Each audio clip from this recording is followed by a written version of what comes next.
สวัสดีค่ะทุกคนวันนี้นะคะตาก็จะมารีวิวนิยายวายเรื่องผัวอีซงนะคะของนักเขียนนนทกรเรื่องนี้จริงๆอ่านจบไปแบบสักพักหนึ่งแล้วนะคะแต่เผอิญว่าติดงานนะคะก็เลยเพิ่งมีโอกาสได้มาทำวิดีโอรีวิวให้ทุกคนทราบเรื่องผัวอีซงนะคะเป็นแนวโอเมก้าเวิร์สนะคะก็จะมีความสนุกตามสไตล์นักเขียนคนนี้นะคะใครสนใจก็ลองติดตามฟังเรื่องคร่าวๆดังนี้ พระเอกของเรานะคะชื่อว่าตารันนะคะก็เป็นอัลฟารูปร่างหน้าตาดีนะคะมีอาชีพเป็นนักร้องนะคะเป็นเน็ตไอดอลส่วนนายเอกของเรานะคะก็ชื่อว่าซงนะคะโดยซงก็มีเพศรองเป็นอัลฟาเหมือนกันคนทั้งคู่เนี่ยเป็นเพื่อนสนิทกันมานานเลยนะคะแต่สิ่งที่คนอื่นไม่รู้นะคะก็คือว่าคนทั้งคู่เนี่ยนอกจากจะเป็นเพื่อนสนิทกันแล้วนะคะยังเป็นคู่นอนด้วยกันอีกซงนะคะเป็นผู้ชายแบบ คือรูปร่างหน้าตาไม่ได้โดดเด่นนะคะแต่มีบุคลิกคือเป็นคนชิลๆนะคะเป็นคนจริงใจซงนะคะมีอาชีพเป็นเจ้าของร้านอาหารชื่อครัวคุณซงนะคะเพราะว่าเป็นคนทำกับข้าวอร่อยมากเปิดเรื่องมานะคะคนทั้งคู่ก็แบบมีNCกันเลยแต่นะคะหลังจากวันนั้นไม่นานนะคะอยู่ๆตารันนะคะหรือพระเอกก็ตัดสินใจบอกซงว่าเขาไปเจอน้องในทีมคนใหม่คนหนึ่งนะคะซึ่งแบบหน้าตาน่ารัก และเขาก็คิดว่าเขาอยากที่จะจีบน้องคนนี้ ซึ่งทรงนะคะก็คือโอเค เพราะว่าคนทั้งคู่เนี่ยเคยมีข้อตกลงกันนะคะว่าถ้าใครคนใดคนหนึ่งเนี่ยอยากที่จะไปมีคนรักนะคะก็คือสามารถจบสถานะ Friend with Benefit ได้เสมอ ถึงแม้ว่าตาลันนะคะจะบอกทรงว่าจะไปจีบน้องคนอื่นนะคะแต่กลายเป็นว่าตัวเองนะคะกลับรู้สึกใจหายแปลกๆนะคะเริ่มไม่อยากจบความสัมพันธ์ Friend with Benefit กับทรงนะคะ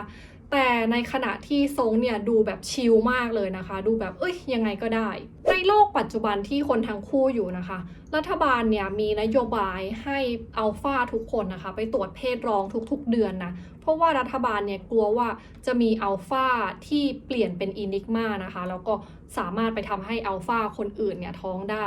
คือทั้งทรงแล้วก็ตารันเนี่ยก็ไปตรวจเป็นประจำทุกเดือนนะคะแล้วก็ไม่พบความผิดปกติอะไร คนทั้งคู่นะคะก็ยังมีเพศสภาพเป็นอัลฟาอยู่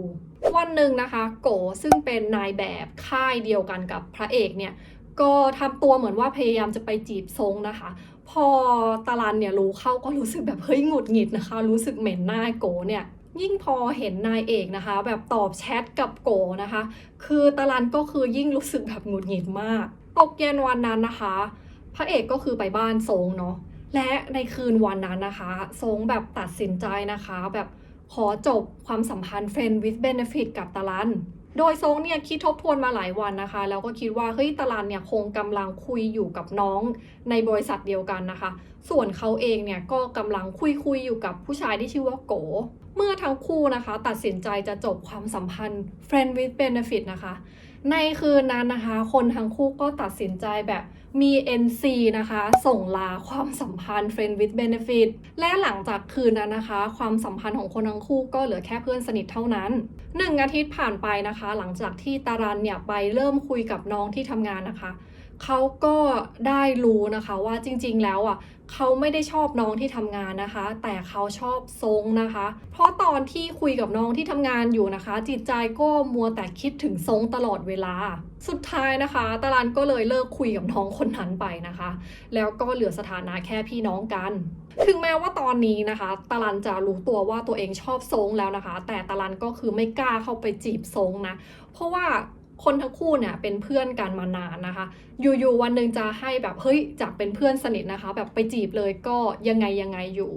รวมทั้งนะคะเหมือนกับว่านายเอกก็กำลังคุยอยู่กับผู้ชายอีกคนนึงด้วยเวลาผ่านไป1 เดือนนะคะซงก็ไปตรวจเพศรองเป็นปกติของทุกเดือนเนาะแต่รอบนี้นะคะหมอบอกเขาว่าเขาท้องนะคะรวมทั้งเขากำลังกลายสภาพนะคะจากอัลฟานะคะเป็นโอเมก้า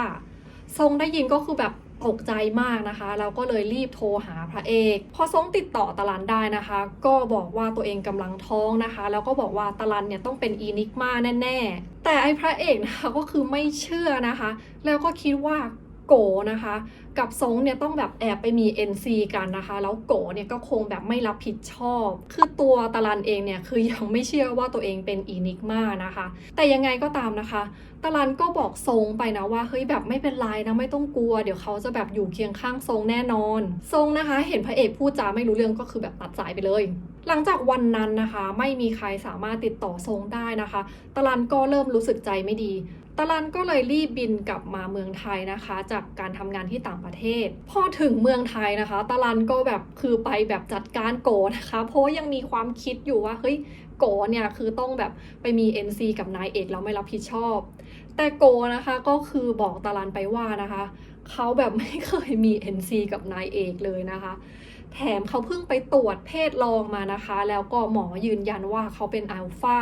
และในตอนนั้นนั่นเองนะคะตาลันก็เลยรู้ตัวนะคะว่าเขาเนี่ยนะคะอาจจะกลายสภาพนะคะจากอัลฟาเนี่ยเป็นอีนิกมาแล้วก็ไปทำเพื่อนสนิทท้อง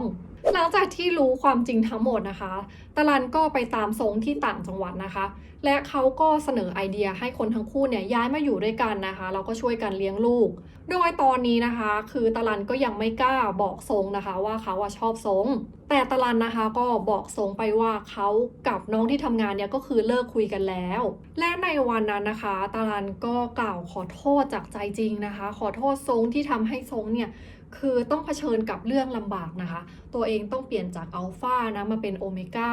ตาลันให้คำมั่นสัญญากับซงนะคะว่าเขาจะอยู่เคียงข้างซงนะแล้วก็ไม่ปล่อยให้ซงเนี่ยเผชิญกับเรื่องเลวร้ายเรื่องยากๆเพียงคนเดียวขอเล่าเรื่องของซงนิดนึงนะคะจริงๆแล้วซงเนี่ยชอบตาลันตั้งแต่ม.ต้นนะคะแต่ว่าไม่กล้าที่จะบอกรักพระเอกสุดท้ายแล้วเนี่ยซงก็เลยทำตัวได้แค่แบบเป็นเพื่อนสนิทกับตาลันเท่านั้นเองตกดึกคืนนึงนะคะหลังจากที่คนทั้งคู่เนี่ยย้ายเข้ามาอยู่ด้วยกันแล้ว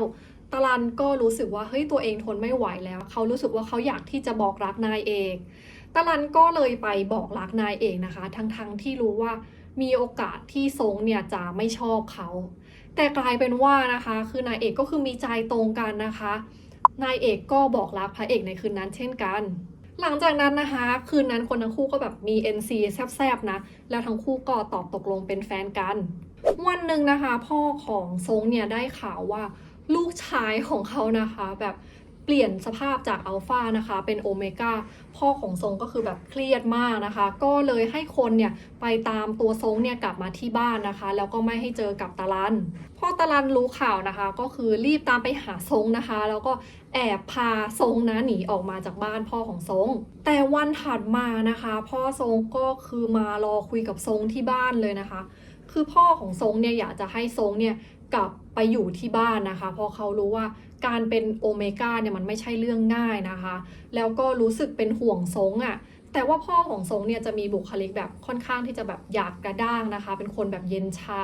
แสดงออกถึงความรักไม่ค่อยเป็นดังนั้นนะซงก็เลยไม่เข้าใจนะคะในการกระทำของพ่อและสุดท้ายก็เลยทำให้คนทั้งคู่เนี่ยทะเลาะกันพ่อของซงนะคะอยากที่จะแบบทดสอบความรักของคนทั้งคู่นะก็เลยแบบเอาปืนนะคะแบบมายิงแบบพระเอกนะคะที่แบบหน้าอกพอซงเห็นอย่างนั้นนะคะก็คือแบบตกใจมากนะคะแบบว่าน้ำตาซึมร้องไห้ออกมาแล้วก็แบบรีบเรียกรถพยาบาลแต่จริงๆแล้วก็คือว่าพ่อของซงรู้ว่าอินิกมาเนี่ยคือไม่ตายง่ายๆนะคะแล้วจุดที่เขายิงตาลันเนี่ยก็ห่างไกลจากจุดสำคัญหลังจากพักฟื้นจนหายดีนะคะตาลันก็ทำเซอร์ไพรส์ซงนะคะโดยการให้ครอบครัวของเขานะคะมาหาซงนะคะแล้วก็ตกลงกันเรื่องการแต่งงานนายเอกนะคะก็คือแบบดีใจมากนะคะ